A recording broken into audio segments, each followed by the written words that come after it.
Hi, it's Jane with Scraptasticyarns. It's gotta be a shout out day. I've got quite a few shout outs. First, I thought I'd tell you about the interview with the Social Security people. So yeah, the security, she's asking all these questions.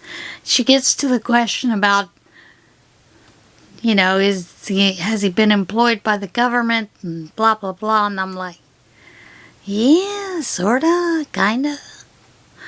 He's done consulting work. I think they call it contractor, but I'm not sure. She's got all the information sitting there in front of her, right? So, anyway, we get all that done, and then she says, oh, you need to mail us the original marriage certificate. And I'm like, the way things have gone this past couple of months, from the insurance companies not sending the stuff out and having to make 2 and 3 calls, and the university screwing around with everything, I thought, like hell I'm mailing the damn thing. No. So I thought, well, okay, we'll run down and just take it in for him to get a photocopy. They won't take a photocopy. They have to see the original to take a photocopy of the original. Yes, this is your Social Security working hard for our money. So yeah, you kind of gotta wonder. But whatever. So we go down, and of course I wasn't wearing a mask in because I wasn't real sure if I had to wear a mask in. They're located in the Federal Building in Williamsport. And I come walking in, and the guy asks me what I'm doing, and I tell him what I need to do, and then you got to drop off all your coinage and anything metal because you don't want to set off the magnetometer. So we send that all through, and I said I brought a mask, but I wasn't sure if I needed to mask, He goes, oh, you don't need it to get in here anywhere in this building except the Social Security office. You got to wear a mask in there. So did that, took all of 5 minutes to do all that, and as I was leaving, you got to get past the 3 guys in the black suits and, anyway, the security detail. As I'm leaving, the one fellow says to me, lady, I'm real sorry for your loss. Didn't know me. But, I thought, all I told him was what I was having to bring in, for the survivor's benefit, but he was nice enough to say something. So, anyway, we got done there, and we had decided that, well, I had talked to my friend and said, I've done the laundry and everything and talked with the interview and all that, and I really want to find a new purse. And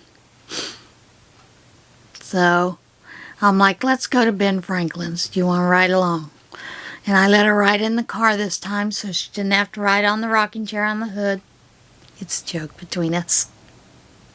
So we go off, and they used to have these beautiful handbags in Ben Franklin's, and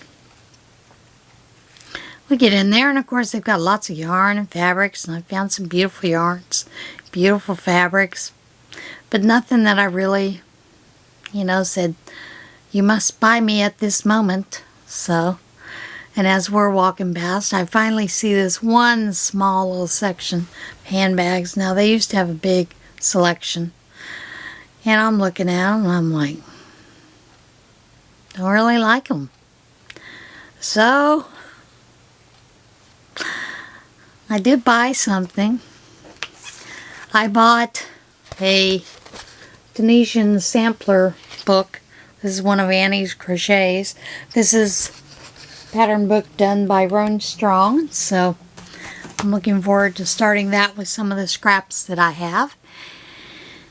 And then we decide that we're going to go to Target because, I found purses at Target before. I'd already looked at Wally World. Nothing. So we get in there and I'm walking around. I don't see anything I like. My girlfriend looks at me and she goes, what is with all these ugly purses in ugly colors? I said, I don't know. I said, but you know what they remind me of? They're either way too big and they look like hooker bags. Not real thrilled about those. So we leave Target and we're going along and we decide, well, we'll try Kohl's. I did find one bag that I really liked at Kohl's, but it was $99. I ain't about to pay that kind of price for a handbag, especially when it says it's leather, but it's not leather, it's faux leather. Yeah, I can tell the difference because I sell both leather and faux leather, and it wasn't leather. So, like, I'm not paying $99 for it. I can recreate that thing. Took pictures of it. Yeah, that's the way I roll. And then we decide there's two little shops downtown. There's one called Momoyo Atsu. And I have not been inside the store other than to drop off some items for a family of a young boy that was murdered by his aunt. I dropped off items there from the prayer shawl ministry to go to the children last year, and I hadn't been in the store, so we decided to stop in at the store. I'm walking in and they have this beautiful backpack cooler that has like sunflowers on it, and I'm like, oh, I wonder if they have any bags that have the sunflowers. Nope. And they all had some nice real big bags that, you know, like I said, look like hooker bags. So I just keep on going. We go down the street to another store called the Skeleton Key, a little boutique, and she had some cute little bags, but once again, they're real big and gaudy and what I call hooker bags, you know, because you can carry all the instruments you need for whatever scene you want if you're hooking. So, yeah, I passed those up. And my girlfriend was teasing me because earlier, after we got through at the Social Security office and Ben Franklin's and Target, we'd stopped at Cracker Barrel for lunch, supper. What would that be? Lunper? I don't know. You know, it was middle of the afternoon, so we stopped and had something to eat. And while we're there, she said, have you looked on Amazon? I said, well, I looked a couple weeks ago. Didn't find anything I liked. And I said, I'd asked her if the CO2 boutique was still in Lock Haven. She said, no, I think they're either in Bellefonte or State College. But they always had just Vera Bradley bags, and I'm opposed to paying the price for a Vera Bradley bag when I know that the person in China that made that bag probably made 60 cents for the whole week, maybe $1, you know, for making that bag. So I'm like, nope, not gonna do that. So I go on Amazon while we're sitting there waiting on our food and we're chit-chatting. I find a bag I like. Vera Bradley.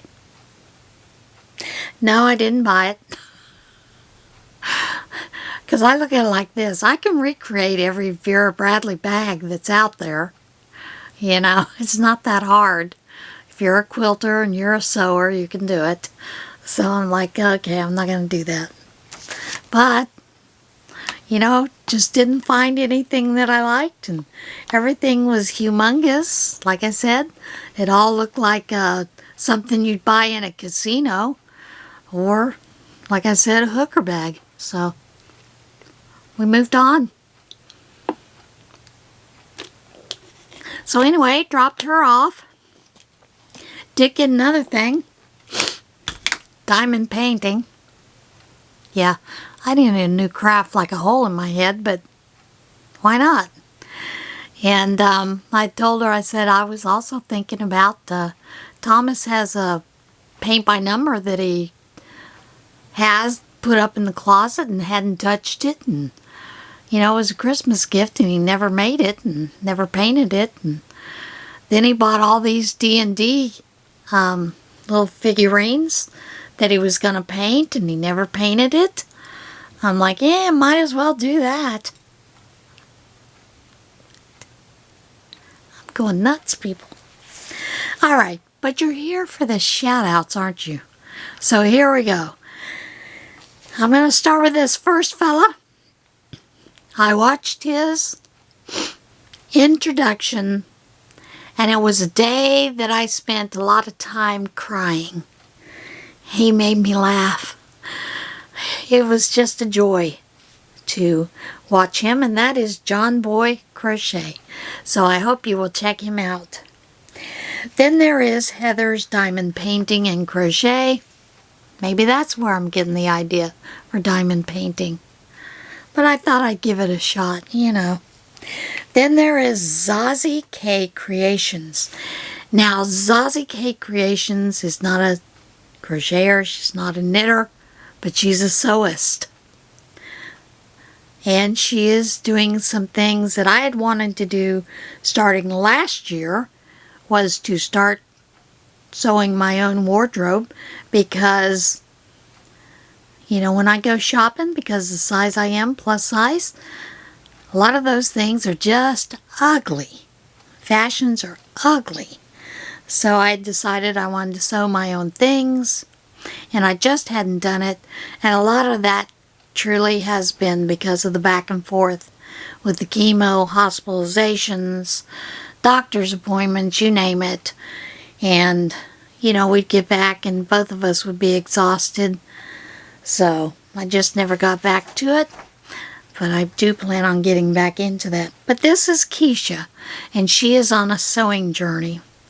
And I just like her a lot. So I hope if you are interested in sewing, you might consider checking her out. Then there is Artfully Adrienne. Now, Adrienne does a lot of things art-wise. Not necessarily just crochet. However, she does do some crochet. I believe she also does some acrylic painting. I believe it's abstract. So check her out. Then there is Suricata Crafts, and this is Rebecca. She knits, crochets, spins, weaves. She dyes yarn. She has a fiber habit like a lot of us, so that's what she does. Then there is KiKiTheCrocheter. She knits and crochets. Now this next lady has some very interesting items, and I hope you'll check her out. And it is Crochet with Yarnhild. And I cannot remember her name. I think it's Yarnhild. I believe she is Norwegian. And I'm probably mispronouncing her name, but I hope you will go check her out. She is one of those channels that has a lot of subscribers, but she does a lot of tutorials, so go see. Then there is Caroline, for the love of crochet, and she does quite a few beautiful objects, so check her out as well. Then there is Pam's Fiber Journal. She knits, dyes yarn, and spins. Now, I know these aren't all crochet, but you know I love a good knit and a good spin. Who doesn't mind seeing the yarn being dyed, or even the results of someone's yarn dyeing? Then there is Keli Kreates. I have shouted her out before, but I decided I was going to give her another shout out. And then the very last one on the list is Delphine's Handcrafted. This is Deborah and Jasmine. They knit, crochet, and stitch, cross stitch, and of course they have all kinds of other fiber related things going on in their life. So check them out. It originally started, I think, with just Deborah, and I don't know if Jasmine is her daughter or if it is her daughter-in-law. But it's very interesting to see the banter between the two of them. So I hope you guys will check these guys out. And yeah, there's a new list already brewing for another day. So as always, remember to choose kindness, as always. And remember to look around you, see the beauty that surrounds you, and know that someone created that. See you guys again soon. And have a blessed day. Bye.